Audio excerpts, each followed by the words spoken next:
برادران اسلام، میرے بزرگوں، نوجوان ساتھیوں، دوستوں، السلام علیکم ورحمۃ اللہ تعالی وبرکاتہ۔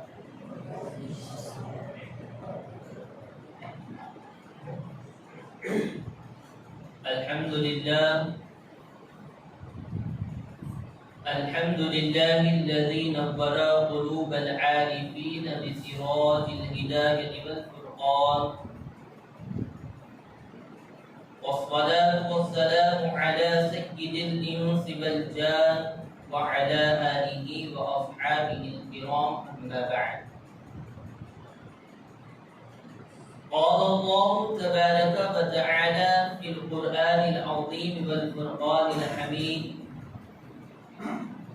أعوذ بالله من الشيطان الرجيم، بسم الله الرحمن الرحيم.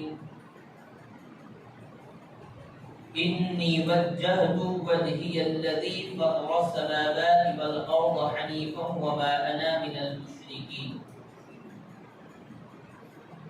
آمنت بالله صدق الله المولانا العظيم وبلغنا على رسوله الكريم. مولاي صل وسلم دائما أبدا على حبيبك وخير الخلق كلهم محمد سيد الكونين والثقلين والفريقين من عرب ومن عجم، منزه عن شريك في محاسنه فجوهر الحسن فيه غير منقسم. يا رب بالمصطفى بلغ مقاصدنا واغفر لنا ما مضى يا واسع الكرم.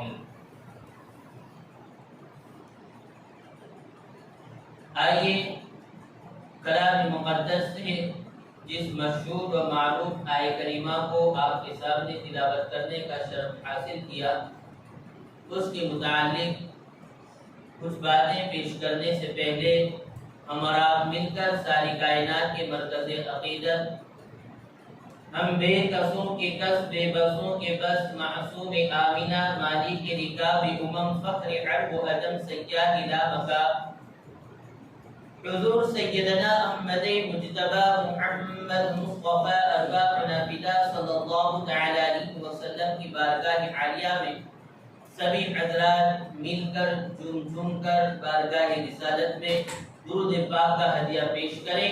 اللہم صل علی سیدنا و مولانا محمد بارک وسلم، صلاۃ و سلام علیک یا رسول اللہ صلی اللہ تعالی علیہ وسلم۔ ایک مرتبہ اور نبی اور آل نبی کی بارگاہ میں درود شریف پڑھیں، صلی اللہ علی النبی الامی و آلہ صلی اللہ تعالی علیہ وسلم، صلاۃ و سلام علیک یا رسول اللہ صلی اللہ تعالی علیہ وسلم۔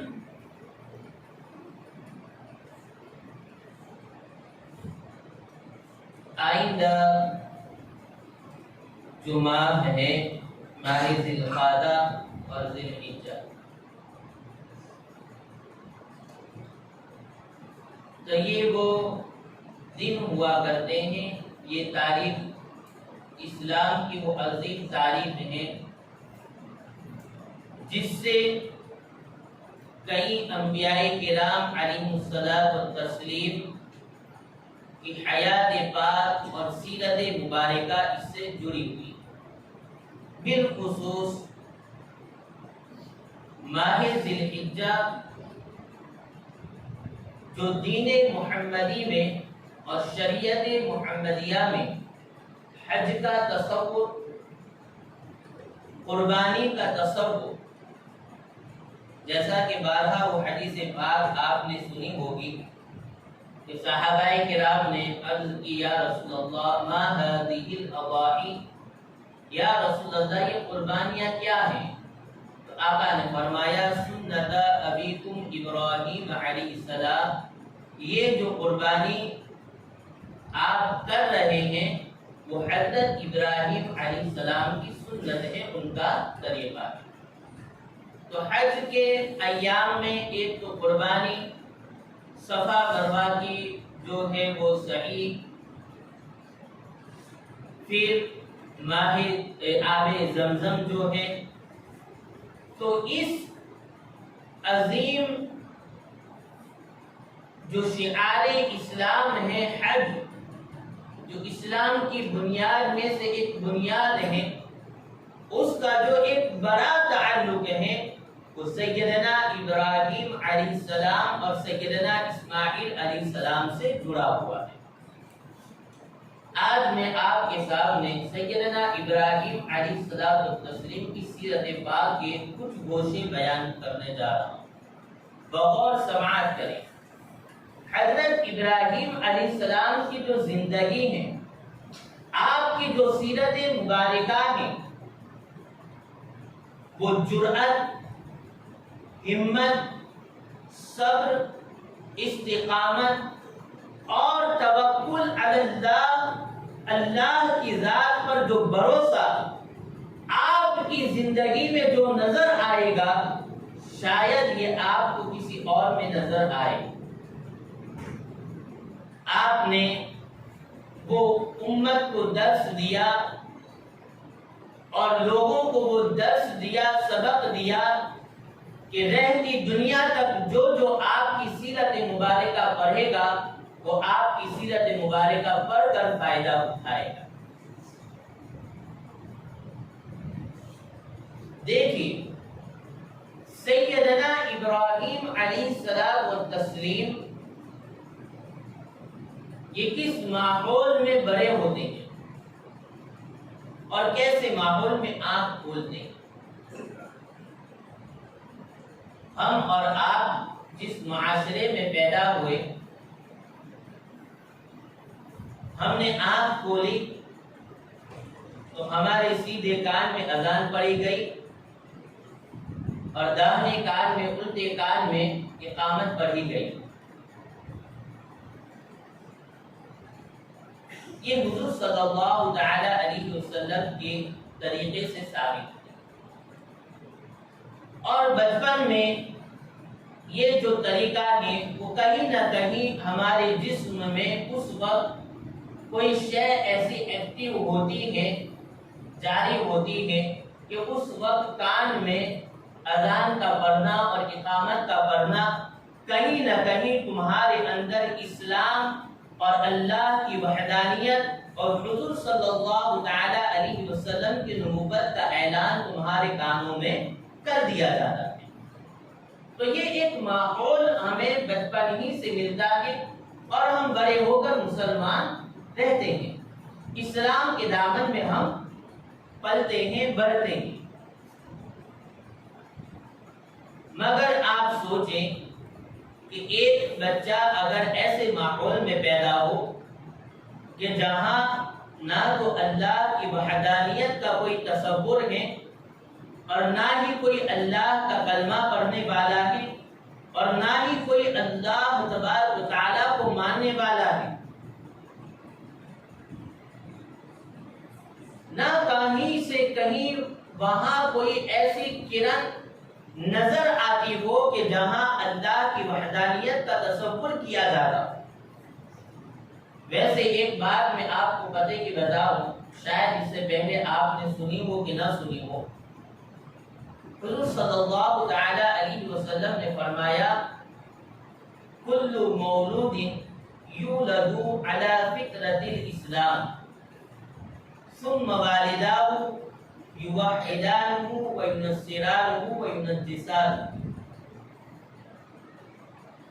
کہ ہر بچہ جو پیدا ہوتا ہے وہ فطرت اسلام پر پیدا ہوتا ہے، چاہے وہ کہیں بھی پیدا ہو، کسی کے بھی گھر پیدا ہو۔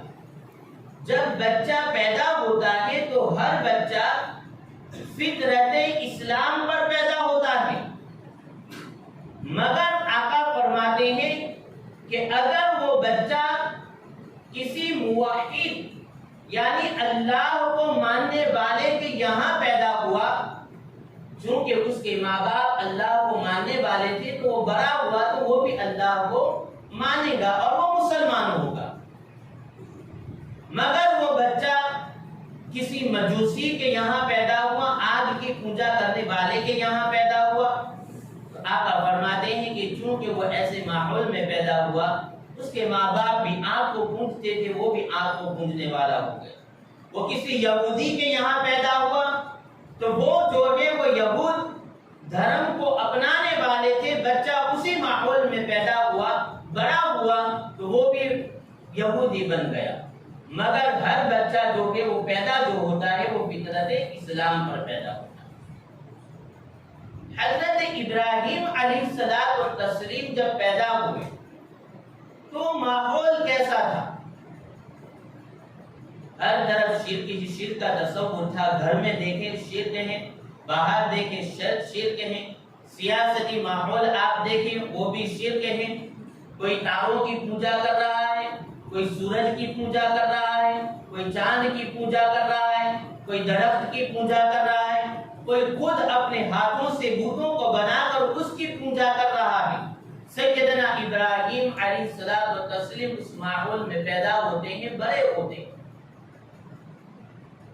ایک دن جو ہے وہ آپ کے چچا، اور قرآن میں اس کے لیے والد کا لفظ استعمال ہوا ہے، اس کے اندر مفسرین کرام نے بڑا کلام کیا ہے کہ یہاں چچا کو والد کیوں کہا گیا، وہ بحث میں آگے نہیں بڑھنا چاہ رہا۔ سوال میں یہاں آزر جو ہیں وہ حضرت ابراہیم علیہ السلام کے چچا ہیں، ورنہ حضور صلی اللہ علیہ وسلم نے فرمایا کہ میں ہمیشہ پاک پشتوں سے پاک رحموں کی طرف منتقل ہوا، یعنی حضور کے پورے نسب میں حضرت آدم علیہ السلام و تسلیم تک اور حضرت عبداللہ تک کوئی بھی آپ کی نسل میں کوئی کافر نہیں رہا ہے، اور یہ جو آزر ہے وہ کافر بتوں کی پوجا کرتا تھا، تو اس سے پتا چلا کہ آزر یہ حضرت ابراہیم علیہ السلام کے والد نہیں ہیں۔ حضرت ابراہیم علیہ السلام اس ماحول میں پیدا ہوئے، کچھ بڑے ہوئے تو ان کے چچا نے کہا کہ چلو میرے ساتھ تجارت کے لیے، وہ بتوں کو بنا کر کے خود بیچا کرتے۔ حضرت ابراہیم علیہ السلام ان کے ساتھ گئے۔ مارکیٹ میں اگر آپ کو کوئی شے بیچنی ہے، کوئی چیز بیچنی ہے، تو اس چیز کی جو ہے وہ آپ کو تعریف کرنی پڑے گی، اس کی جو خوبیاں ہیں وہ بیان کرنی پڑے گی کہ یہ میری جو چیز ہے وہ یہ اچھی ہے، یہ آپ کو یہ فائدہ دے گی، اس کے اندر یہ کمالات ہیں، یہ ایسے بنی ہے، اس کے اندر اتنا خرچ ہوا ہے، یہ کمالات رکھتی ہے، تو تعریف کریں گے، لوگوں کو اگر سمجھائیں گے تو کوئی شخص آپ کی اس چیز کو خریدنے میں شوق رکھے گا۔ حضرت ابراہیم علیہ السلام نے کیا کیا کہ اس بت کو گندے پانی میں ڈبو دیا۔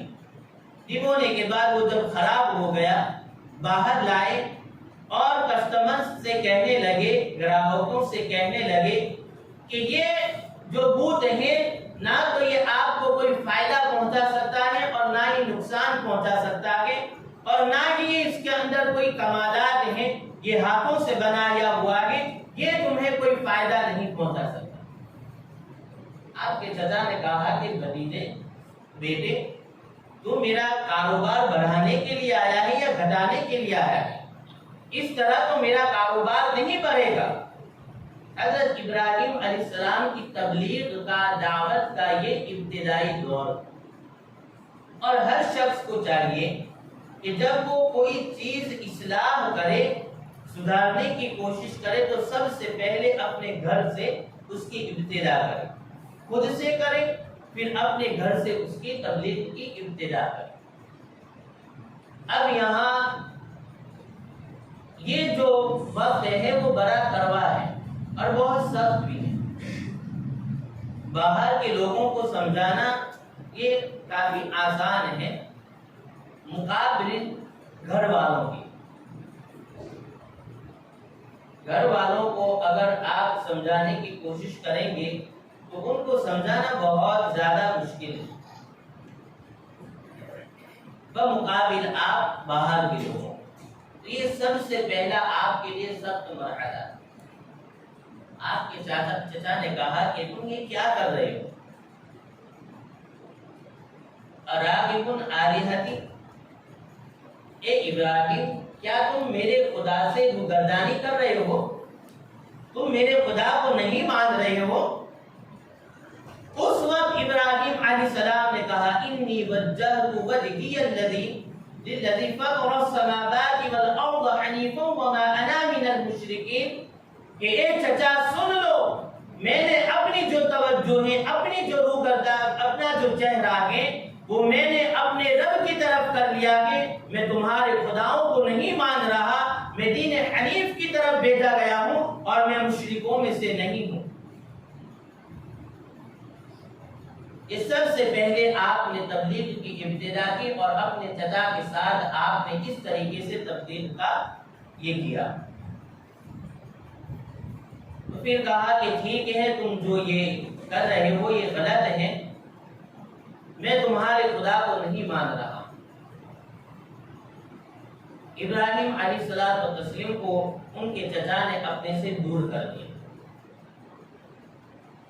انہوں نے سمجھایا کہ یہ جو تم پوجا کر رہے ہو، یہ تم خود اپنے ہاتھوں سے بنا رہے ہو، یہ بت جو ہے نہ تو تمہیں کوئی فائدہ پہنچا رہے، نہ تو کوئی نقصان پہنچا رہے، نہ اس سے کوئی تمہیں کوئی فائدہ ہو رہا۔ میں جس معبود حقیقی کی پوجا کرتا ہوں، میں جس رب کو مانتا ہوں، میں جس رب کی عبادت کرتا ہوں، تو تم تو اس کی پوجا کر رہے ہو جس کو اللہ نے پیدا کیا ہے۔ تم چاند کی پرستش کر رہے ہو، چاند کو تو پیدا کرنے والا میرا رب ہے۔ تم سورج کو پوج رہے ہو، سورج کو پیدا کرنے والا تو میرا رب ہے۔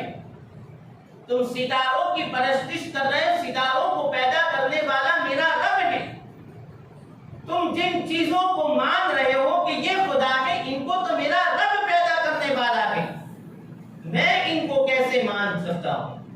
وہ بڑا واقعہ جو ہے وہ کلام مجید میں بیان کیا گیا ہے کہ جب سورج کو ان لوگوں نے کہا کہ یہ تو ڈوب جاتا ہے اور ڈوبنے والا خدا نہیں، تو کہا کہ چاند کو پوجے، چاند بھی ڈوب جاتا ہے، ستاروں کو پوجے، ستارے بھی ختم ہو جاتے ہیں سورج کی روشنی میں، یہ تو خدا نہیں، اس خدا تو وہ ہے جس نے ان تمام کو پیدا کیا ہے۔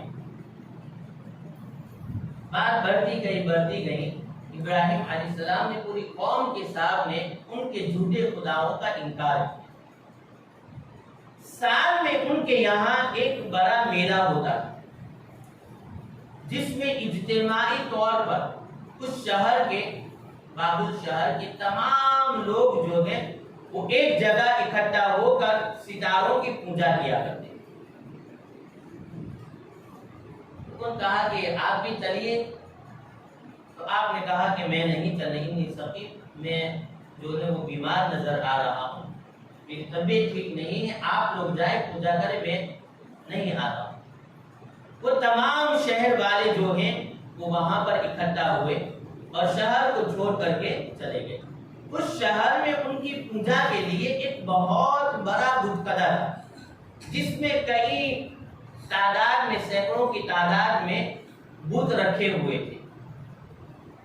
وہ لوگ وہاں جا کر کے لوگ ان بتوں کی پوجا کیا کرتے تھے۔ ابراہیم علیہ السلام نے دیکھا کہ آج پورا شہر جو ہے وہ خالی ہے، کوئی بھی یہاں نہیں۔ کلام مجید میں اس کو بیان فرمایا گیا ہے سورہ صافات میں، فَتَوَلَّوْا عَنْهُ مُدْبِرِينَ فَرَاغَ إِلَىٰ آلِهَتِهِمْ فَقَالَ أَلَا تَأْكُلُونَ۔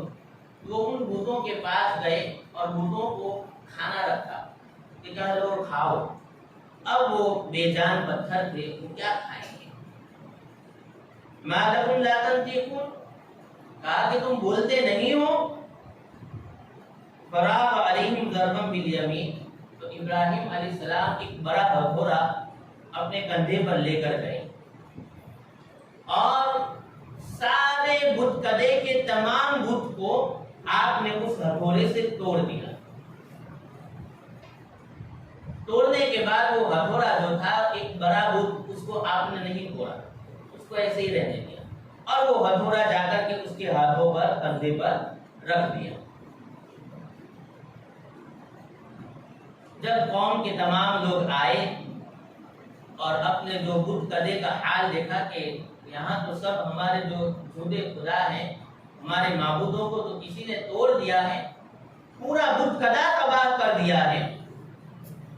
ویسے پہلے ہی لوگوں کو شک تھا کہ ایک نوجوان ہے جو ہمارے خداؤں کو جھٹلاتا ہے، ہمارے خداؤں کی وہ عبادت نہیں کرتا ہے اور ہم سے وہ ہٹ کر چلتا ہے۔ تو اس وقت آپ دیکھیں کہ سیاسی طور پر بھی بڑا شرک تھا۔ نمرود اس وقت کا بادشاہ تھا، اور نمرود وہ شخص ہے کہ جس کی طرح پوری دنیا پر حکومت کی، وہ اکیلا بادشاہ تھا پوری دنیا کا اس کو۔ اب اس کے سامنے حضرت ابراہیم علیہ السلام لڑ رہے ہیں، اپنے رب کے وحدانیت کا جھنڈا لہرا رہے ہیں، اپنے معبود حقیقی کا اعلان کر رہے ہیں کہ تم جو جس خداؤں کو مانتے ہو وہ خدا نہیں ہے۔ اور بذات خود نمرود نے ہی فرعون کی طرح یہ اعلان کیا ہوا تھا کہ میں تمہارا خدا ہوں۔ اس نے یہ اعلان کیا تھا کہ میں تمہارا خدا ہوں۔ حضرت ابراہیم علیہ السلام نے کہا کہ تو کیسے خدا ہو سکتا ہے؟ میرا رب تو وہ ہے، ربی الذی یحیی و یمیت، میرا رب تو وہ ہے جو زندگی دیتا ہے اور موت دیتا ہے۔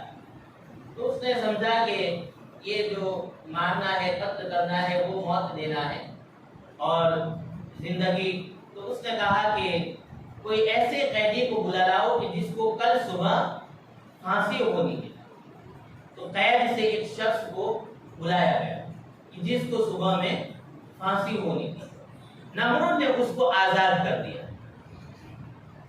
اور ایک عام انسان کو بلا کر قتل کر دیا، اور کہنے لگا کہ ابراہیم تم کہتے ہو کہ تمہارا خدا وہ ہے جو زندگی دیتا ہے، موت دیتا ہے، تو دیکھو جس کو کل صبح موت آنی تھی میں نے اس کو چھوڑ دیا، زندگی دے دی، اور جس کو کچھ موت کا گمان نہیں تھا اس کو میں نے قتل کر دیا، تو میں بھی زندگی دیتا ہوں، مارتا ہوں۔ اب جاہل قسم کا انسان تھا جس سے دماغ اور اس سے کچھ لینا دینا نہیں تھا، اس کے سامنے بحث کرنا کوئی فائدہ نہیں دیتا ہے۔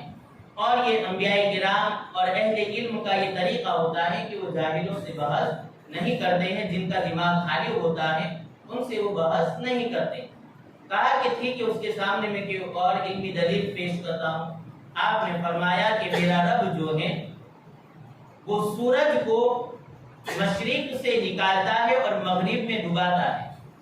اگر تو خدا کے تو سورج کو مغرب سے نکال اور مشرق میں ڈبا دے، فبہت الذی کفر، تو جو کافر ہیں وہ ہکا بکا ہو گیا، مبہوت ہو گیا، وہ پھر کوئی دلیل نہیں دے سکا۔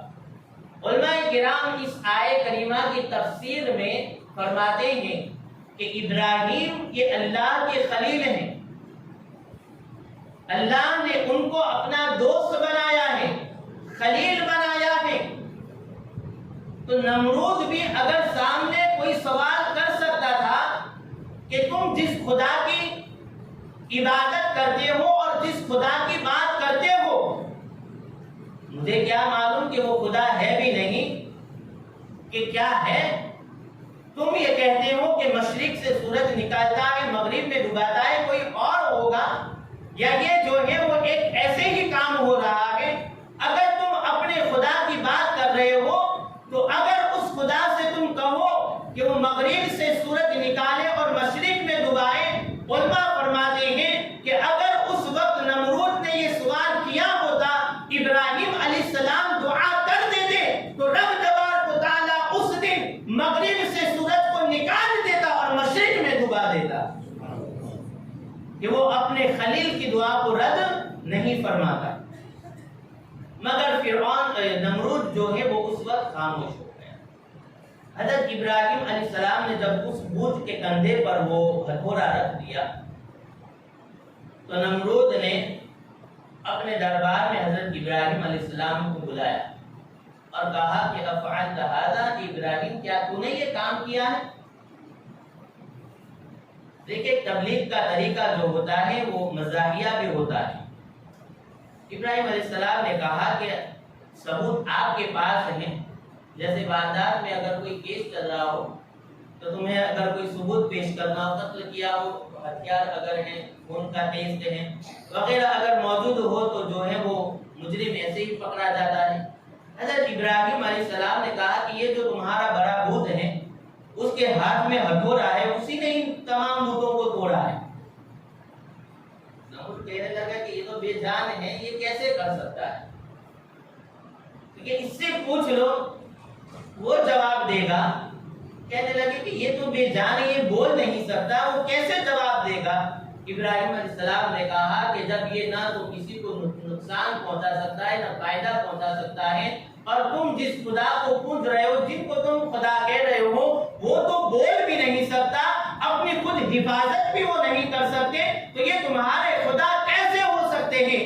یہ خدا نہیں ہو سکتے۔ میرا معبود وہ ہے جو زندگی دیتا ہے، موت دیتا ہے، جو لوگوں کو فائدہ پہنچاتا ہے، اور لوگوں کو اس کی طرف سے اگر کوئی ایسا کام کرتا ہے تو جو بھی اچھائیاں ہیں، جو بھی برائیاں ہیں، وہ ہمارے رب کی طرف سے ہیں، اور میں اس رب کو پوجتا ہوں، اس کی عبادت کرتا ہوں، میرا معبود حقیقی وہ ہے۔ نمرود نے کہا کہ ٹھیک ہے، یہ جو شخص ہے وہ کوئی اور ہی بات کر رہا ہے، ہمارے خداؤں کو نقصان پہنچا رہا ہے، اس نے ہی ان بتوں کو توڑا ہے، اور یہ ہمارے خداؤں کو جھٹلا رہا ہے، اس کو جو ہے وہ سزا دو۔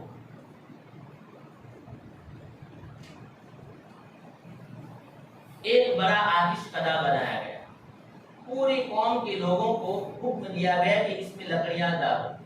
3 مہینے تک لوگ اس میں لکڑیاں ڈالتے رہے، بلکہ ان لوگوں نے تو منت بھی رکھی تھی کہ اگر ابراہیم جل جائیں گے تو میں اتنی لکڑیاں دے رہی ہوں تو میرا یہ کام آسان ہو جائے، اس طرح اس وقت لوگوں نے یہ منتیں بھی رکھی تھی۔ اب جب وہ آتش کدا جلایا گیا، آگ لگائی گئی، تو اس کے جو شعلے ہیں وہ آسمان سے باتیں کرتے ہیں۔ اتنی بڑی آگ لگ گئی، کئی کلومیٹر کے اس کے اطراف تھے، وہاں اس کی جو تپش ہے وہ محسوس ہو رہی تھی، پرندے اس کے ارد گرد نہیں آ رہے تھے، اتنی زیادہ اس کی تپش تھی۔ اب اتنا بڑا آتش کدا تو بنا لیا، اب ڈالے کیسے؟ تو ایک منجنک تیار کی گئی، جھولا، اس میں بٹھا کر سیدنا ابراہیم علیہ السلام کو ڈالنے کی تیاریاں کی گئی۔ اب یہاں رک کر کے میں آپ کو ایک درس دے رہا ہوں اور سبق کی بات کر رہا ہوں، توکل علی اللہ۔ آپ دیکھیں، فرشتے عرش کر رہے تھے، پورے رو رہی تھی، مولا تیرا خلیل آگ میں پڑ رہا ہے، مولا تیرا خلیل، لوگ دشمن اس کو آگ میں ڈال رہے ہیں، اس کی مدد فرما۔ اللہ نے فرشتوں سے فرمایا کہ جاؤ ابراہیم کے پاس پوچھو، اس کو کوئی مدد کی ضرورت ہے؟ فرشتے آئے، عرض کی ابراہیم علیہ السلام آپ کہیں تو ہم اس آگ کو اتنی پھیلا دیں کہ یہ پوری بستی والے جل جائے، آپ کو بچا لیں، اتنی تیز ہوائیں چلائیں کہ آگ بجھ جائے۔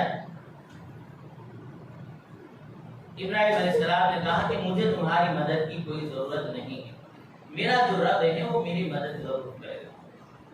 حضرت جبرائیل علیہ السلام آئے، کہنے لگے کہ ابراہیم بولو، کوئی مدد کی ضرورت ہے؟ آپ جو کہیں وہ ہو جائے گا، مجھے آپ کے رب نے بھیجا ہے۔ ابراہیم علیہ السلام نے عرض کی کہ وہ میرا رب ہے، کیا اسے نہیں پتا کہ اس کا خلیل کس حالت میں ہے؟ اس کو سب پتا ہے، مجھے تمہاری کوئی مدد کی ضرورت نہیں۔ عزیزان ملت اسلامیہ، کلام مجید آپ اٹھائیں، پڑھیں۔ جیسے ہی ابراہیم علیہ السلام کو آگ میں ڈالا گیا، اللہ تبارک و تعالیٰ نے آگ کو حکم فرمایا، قل یا نار کونی بردا علی ابراہیم سلاما، یہ آگ تو ابراہیم پر سلامتی والی ہو جائے۔ قل یا نار کونی بردا و سلاما علی ابراہیم، کہ اے آگ تو ابراہیم پر سلامتی والی ہو جا اور ٹھنڈی ہو جا۔ ٹھنڈ بھی جو ہے وہ انسان کو نقصان پہنچاتی ہے، جیسے یہاں کا جو ٹیمپریچر ہے وہ اس طرح ہے کہ ہم اس میں بیٹھ سکتے ہیں، مگر -ڈگری اگر یہاں ٹیمپریچر ہو جائے اور اتنی ٹھنڈی ہو جائے جس میں آپ نہیں رہ سکتے ہیں، تو وہ آپ کی باڈی کو نقصان پہنچا سکتی ہے۔ مگر یہاں پر بردن کے ساتھ سلامہ کا لفظ استعمال کر کے رب تبارک و تعالیٰ نے فرمایا کہ ٹھنڈی ہونا، مگر اتنی ہونا کہ جو ابراہیم کے لیے سلامتی والی ہو جائے۔ تو مسلمان مسلمانوں جن انبیاء کرام کے ہم پیروی کرتے ہیں، جن کو ہم مانتے ہیں، اور جو ہمارے آقا حضور سید المرسلین صلی اللہ علیہ وسلم کے جد کریم سیدنا ابراہیم ہیں، انہوں نے ہمیں یہ درس دیا ہے کتنی بھی بڑی مصیبتیں آ جائے اس رب سے اپنا تعلق اتنا مضبوط رکھے، اس پر توکل بھروسہ اتنا مضبوط رکھے، تم کیسے بھی پریشانی میں ہوگے اگر تمہارا تعلق اپنے رب کے ساتھ ہے، اس کی ذات پر بھروسہ ہے، توکل ہے، تو وہ رب کبھی تمہیں نقصان نہیں پہنچانے دے گا اور تمہیں رسوا نہیں ہونے دے گا، وہ ہر حال میں آپ کی مدد ضرور فرمائے گا۔ یہ سیدنا ابراہیم خلیل اللہ علیہ الصلوۃ والتسلیم کی سیرت پاک کا ایک حصہ تھا۔ انشاءاللہ تعالی آئندہ جمعۃ المبارکہ کو آپ کی سیرت پاک کے حوالے سے کچھ اور مزید معلومات بیان کی جائے گی۔ اللہ تعالیٰ سے دعا ہے مولا میرے بولنے آپ کے سننے میں کوئی غلطی ہو اپنے فضل و کرم سے معاف فرمائے۔ یہ محمد سے وفا تونے تو ہم تیرے ہیں، یہ جہاں چیز ہے کیا لوح و قلم تیرے ہیں، محمد کی محبت دین حق کی شرط اول ہے، اگر کسی میں ہو کچھ خامی سب کچھ نامکمل ہے۔ وآخر دعوانا ان الحمد للہ رب العالمین۔ السلام علیکم ورحمۃ اللہ وبرکاتہ۔